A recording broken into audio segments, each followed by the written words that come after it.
aumento nos preços dos alimentos sempre desperta preocupação nos consumidores. E nas últimas semanas, quem tem chamado a atenção é um dos mais consumidos pela população, o leite.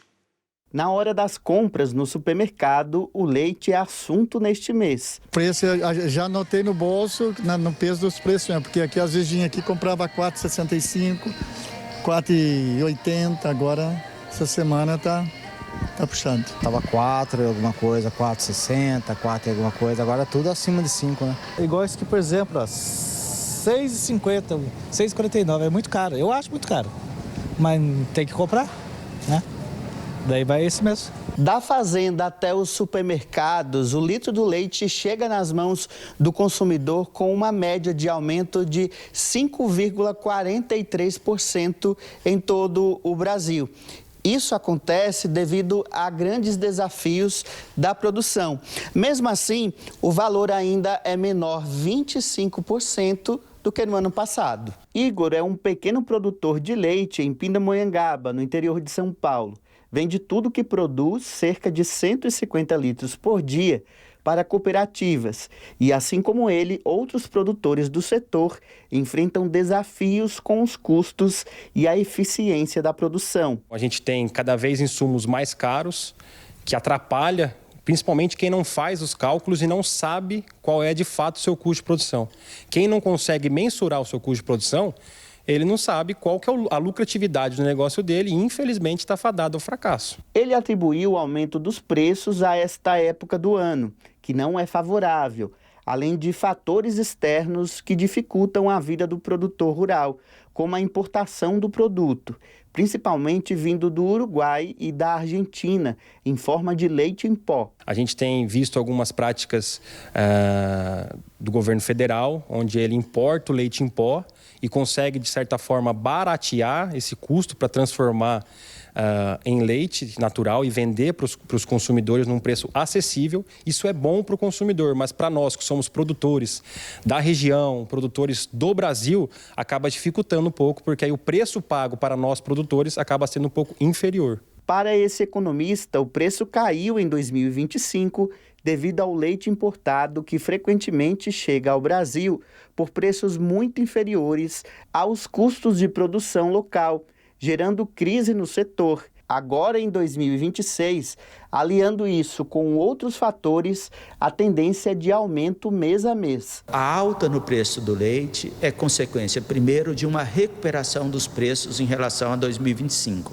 2025, nós tivemos uma queda muito acentuada no preço do leite, em função, sobretudo, da concorrência com os países do Mercosul. Mas 2026, começamos aqui já com uma tendência de alta. Primeiro, reduziu as importações dos países do Mercosul, consequentemente reduziu a oferta no mercado brasileiro e aumentou os custos de produção.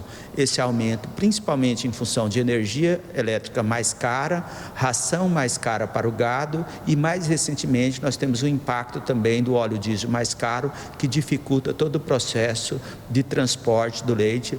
O leite requer um transporte quase diário do produtor até o consumidor. Também nós temos agora já a entrada do outono e a próxima estação, o inverno.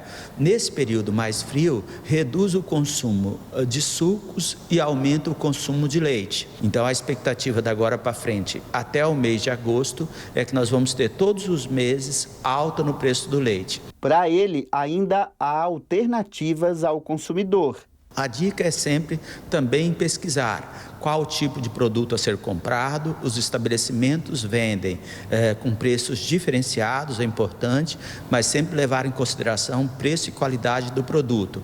Principalmente esse leite longa-vida, você observa que tem várias marcas sendo oferecidas nos estabelecimentos. Então é importante fazer as comparações, fazer a pesquisa entre os estabelecimentos e evitar estocar produto em casa, porque toda vez que o consumidor começa a estocar muita coisa em casa, falta esse produto nos estabelecimentos e o preço tende a subir.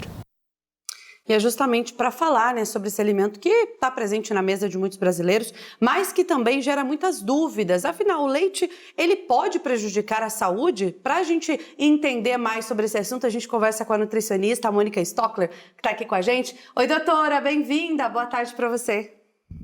Boa tarde aos telespectadores.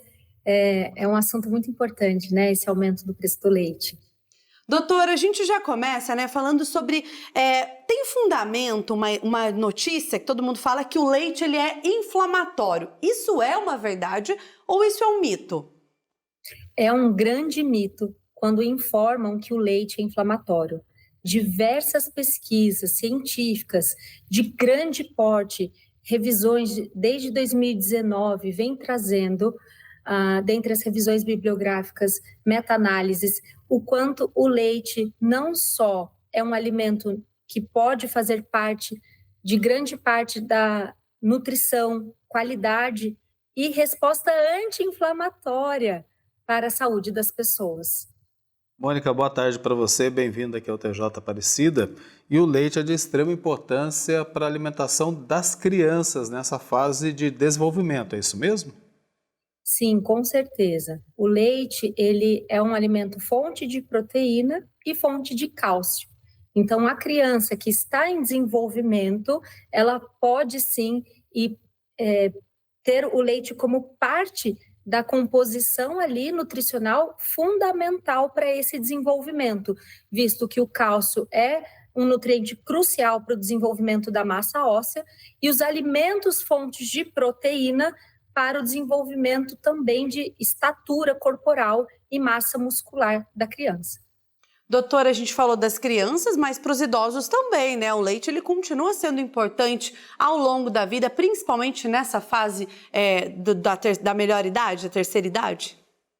Sim, porque na terceira idade a gente tem a tendência da perda da massa óssea, principalmente quando é um indivíduo sedentário, que não tem a prática suficiente de atividade física, e essa massa muscular vai ficando cada vez mais defasada, com risco de queda e de lesão.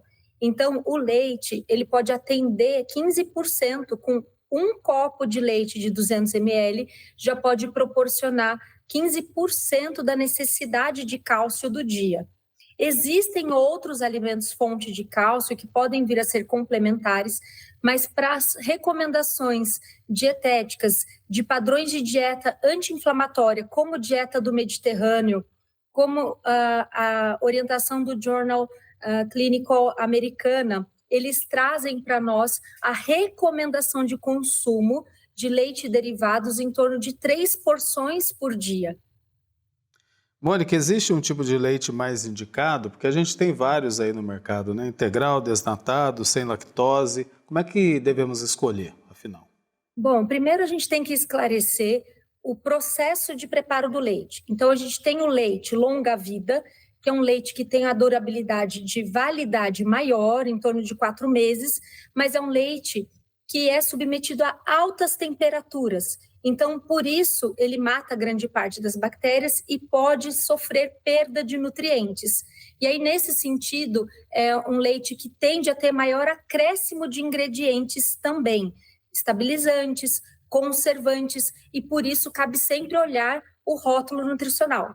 Quando a gente vai para o leite pasteurizado, ele é o leite que a gente encontra refrigerado. O leite tipo A, tipo B e tipo C.